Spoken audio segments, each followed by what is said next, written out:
What did we just get ourselves into? We spent the rest of the day searching for the lurker, but once it started getting dark, we could only hope that later he wouldn't be looking for us. And now that it's dark out, here's what we've actually been waiting for. Give me Big Bertha. Thank you. Oh. Big Bertha.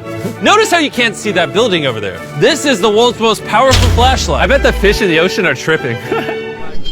Oh, the pluses of our actions is we got to play with the world's strongest flashlight at night. The negatives of our actions is now we got to walk back in the dark. That was bad timing. But when we woke up on the morning of day 4 out of 7, we realized that we were already running low on supplies. So Mark and Chandler set out to go all the way back to our original camping spot and get more supplies from the crate. Chandler and I were on a side quest for water. This is a main quest. How are we going to get the water out of this? Oh, it's heavy. Mark's strong. A little help here, Chan. This bag of water is over 100 pounds. And so my buddy Mark, being the science YouTuber that he is, had an idea to get it down from the roof more effectively. But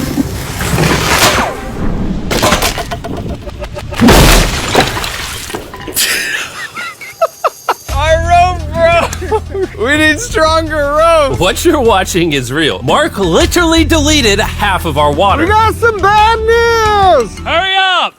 The rope broke and all the water splattered on the ground. This was actually a very serious problem. Are you kidding me? More! Sorry. Don't worry, dude. We got one bag of water left. Carry this one down, please. Our objective for today is to upgrade our shelter. We're gonna put up tarps and windproof this room. We're gonna build a fireplace in here and heat it up. We're gonna find shelves and tables. We're gonna make this place look like a home. With some of the ideas we have planned, I might stick around till day 14. He's lying. And so we started exploring some nearby buildings to find furnishing for our shelter, which is when we found this awesome shelf, this little table, a massive carpet, and also this metal thing that was found by our camera guy. Whoa, look at this chair. That works still, man. Bro, that's comf. We can make it look like we have a TV now. It's a good find. Wow, that's just so cool. It's like courtyard with the arches. Each building in this city has like its own personality. What can we do with these? We could use like a vent system like this, combined with these. We can make a fireplace. Wow, and like actual wallpaper? We have wallpaper. What do we use it for? To make the house a home, Jimmy. It's like we went grocery shopping, but instead we grabbed a bunch of 30-year-old garbage. Honey, we're home. We found all this stuff. We're gonna start decorating. We're no longer surviving, Jimmy. We're thriving. I like that. We literally spent the next 4 hours moving all of the rubble out of our shelter. It was time to start crushing these renovations. When everything's said and done, this room will be the greatest room in an abandoned city you've ever seen. This is our new shelf. All right, let's see how she looks. See that? See how that does? Oh, isn't that satisfying? And now that the shelf is clean, we can use it to store food. For some reason, over half the food we packed is chili, and no one here likes chili. That's the non-chili row. That's the chili row. This is the Feastables row, right there. Now we have a table. All right.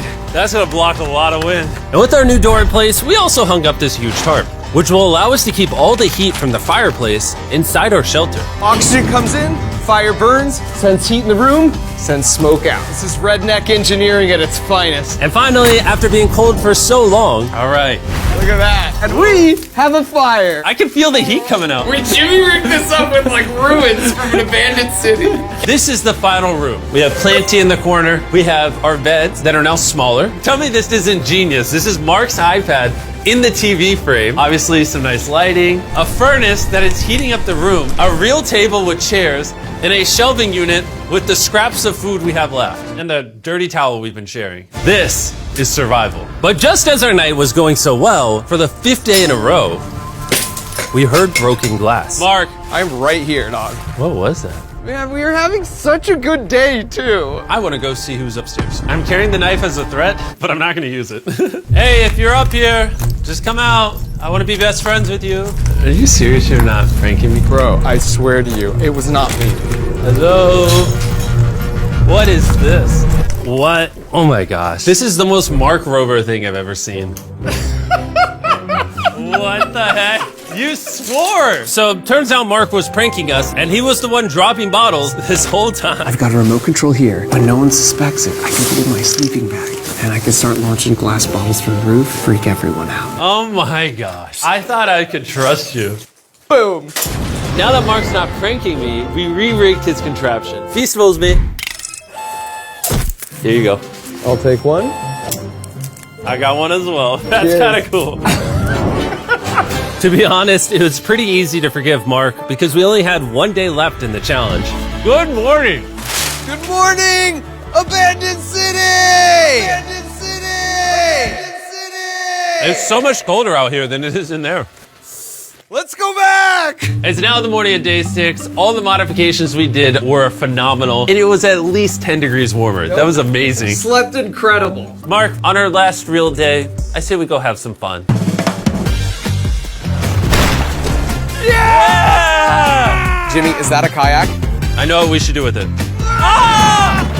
Oh, now someone can kayak in this pool. Me and Mark really did have a lot of fun. We played baseball, we played soccer. Mark even taught me how to skip rocks, scientifically. There it is. And even screaming at each other from different sides of the city. Mark! What? Let's throw things off the roof at the same time! Great idea! To be honest, doing all these kind of dumb things really did take our minds off of how lonely the city really was. And by the time the final day of this challenge arrived, after cleaning up camp, we only had one objective in mind. Leaving this place and never coming back. Right